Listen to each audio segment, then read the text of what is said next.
এক বাজ পাখি বিক্রি হলো 12 লাখ সৌদি রিয়ালে। সৌদি আরবের রিয়াদের উত্তরে মালহামে অনুষ্ঠিত আন্তর্জাতিক ফ্যালকন ব্রিডার্স নিলামে এক বাজ পাখি বিক্রি হয়েছে রেকর্ড দামে। শনিবার 23 আগস্ট সৌদি ফ্যালকনস ক্লাবের আয়োজিত এই নিলামের অষ্টম রাতে মোট 3টি বাজ পাখি বিক্রি হয় 12,76,000 সৌদি রিয়ালে।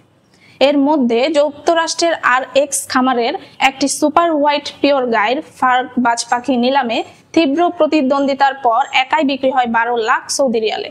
এটি চলতি বছরের নিলামে এখন পর্যন্ত সর্বোচ্চ দামে বিক্রি হওয়া বাজ পাখি বলে জানিয়েছেন সৌদি প্রেস এজেন্সি।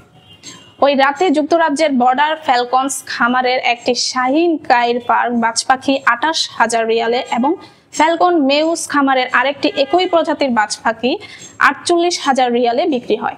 বার্ষিক এই নিলামে সৌদি আরব সহ বিশ্বের বিভিন্ন দেশের শীর্ষ বাজ পাখি প্রজনন খামার অংশ নেয়। নিলামটি সরাসরি টেলিভিশন ও অনলাইনে সম্প্রচার করা হয়।